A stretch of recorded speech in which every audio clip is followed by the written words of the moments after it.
In this video, I'm going to share with you 2 ways to use VocalSynth 2 in a rock session. The song I'm using is called Funny Little Creatures by a band called Nothing More. So here's technique number 1.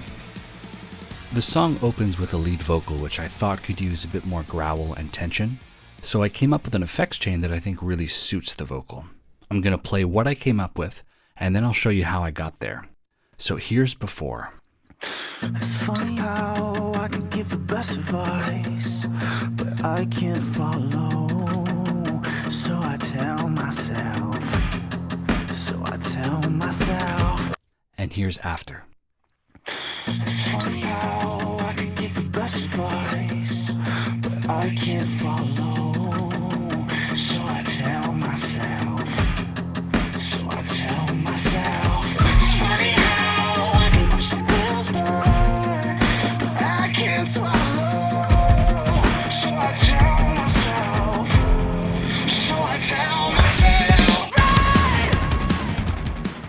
Now let me show you how I made this sound. So first I inserted VocalSynth 2 on the track. And then I set VocalSynth 2 to auto mode by choosing it in the mode tab over here. Auto just means that you can insert VocalSynth 2 on an audio track and let it do its own thing. No routing or sidechaining or MIDI. Just choose some settings you like in VocalSynth 2 and let the audio pass through it. So the effect I eventually settled on began from a preset that I chose from the global preset menu, which is a great way to get started quickly and easily in VocalSynth 2. To choose a preset, you can launch the presets from the menu right here. And you can see we have things classified between auto mode presets and MIDI mode presets. Since we're using auto as our mode, I went with one of the presets from the monstrous folder in the auto mode category here called Creepy Spirits. And then I made some tweaks. So you can see the preset that I saved down here. I called it Jeff's Creepy Preset. So it's worth pointing out that as I flip between the original preset and mine after some tweaking, you'll notice that the only real tweaks I made were by adding BioVox and making some changes to the global settings on the right. This is because the preset sounded great right away. But let's take a quick look at some of the modules and their key settings that help mold this sound. So I think the key to this sound is in the CompuVox's BATS settings. It adds a ton of growl to the vocal. I've turned off the other modules for now so you can really hear what CompuVox is doing. I'm going to turn up the BATS so you can hear the effect it brings to this vocal.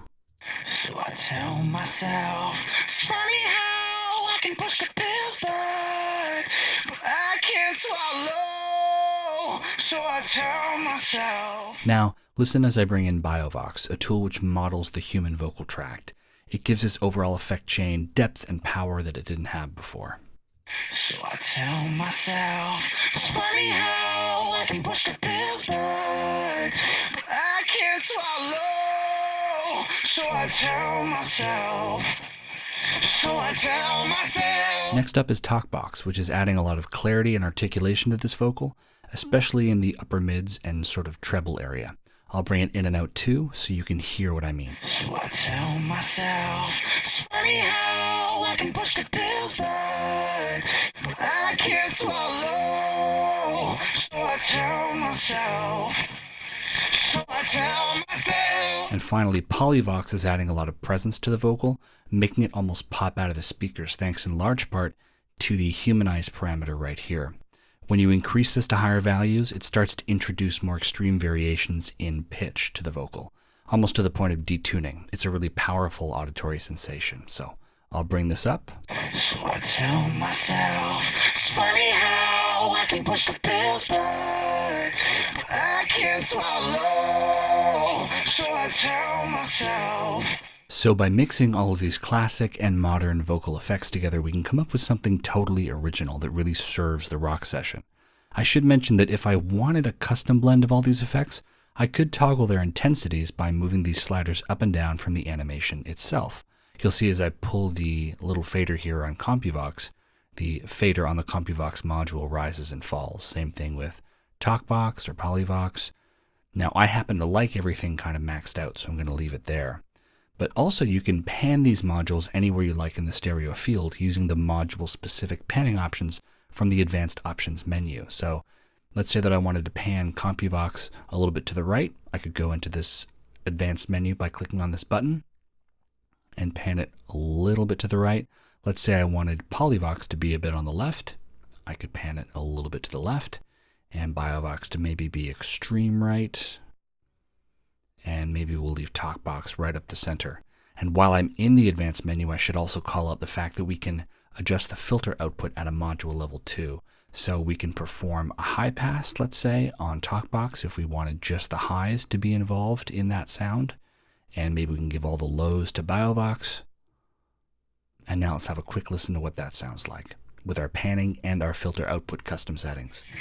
It's funny how I can give the best advice, but I can't follow. So I tell myself. So getting back to our preset, on the global effects side, I've made the affected vocal super wide by changing this width parameter here. Have a listen as I increase that. It's funny how I can give the best advice, but I can't follow. So I tell myself. And finally, I'm riding the global mix slider, which is over here, and this allows me to mix in varying amounts of the overall effect. If I drop it all the way to the bottom, we're not going to hear anything except for the dry vocal. It's funny how I can give the best advice, but if I bring it up, I can't follow. So I tell myself. We get the affected vocal. So I tell myself. It's funny how. Now you can draw in the automation for this parameter if you like, or record the automation as you ride the parameter in real time. It's up to you, but either way, I feel like riding the mix slider creates energy and tension and really adds a cool effect when we get to the end of the vocal as I drop it quickly from wet to dry. So have a listen as I do that. It's funny how I can give the best advice, but I can't follow. So I tell myself. It's funny how I can push the pills, but I can't swallow. So I tell myself. Right! So for this next tip, I used our new ring mod to slice up the background vocal. Also, I automated the global panning parameter to create movement and energy. Again, we're in auto mode this time for this tip, just like in our last tip. So have a listen.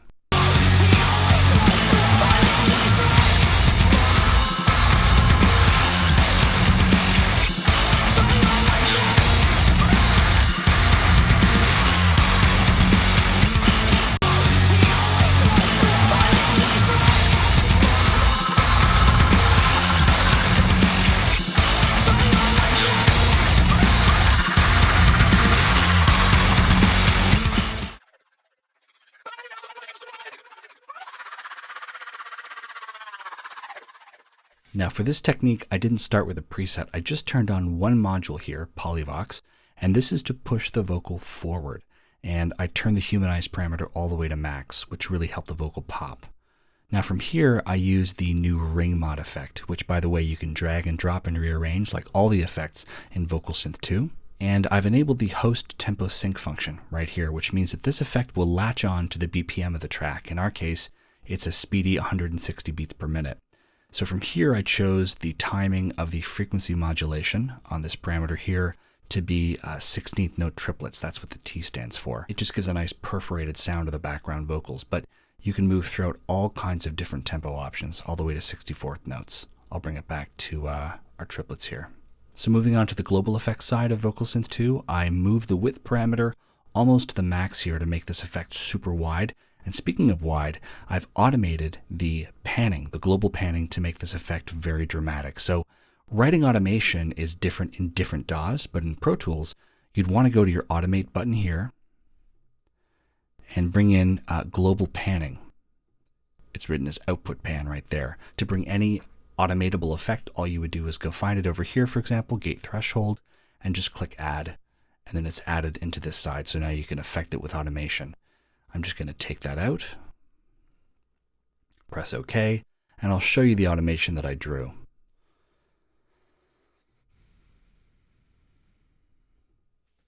So from here, I drew in some automation to sway this background vocal left and right in the stereo field using the pencil tool, which you can find right there. And just go for freehand and then just draw in your automation, just like that. So now when I play this back, watch the pan potentiometer in VocalSynth 2 move around as it follows the automation that I drew.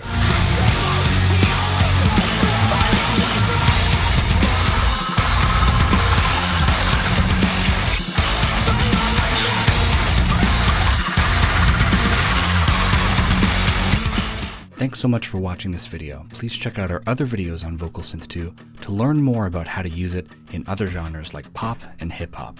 Take care.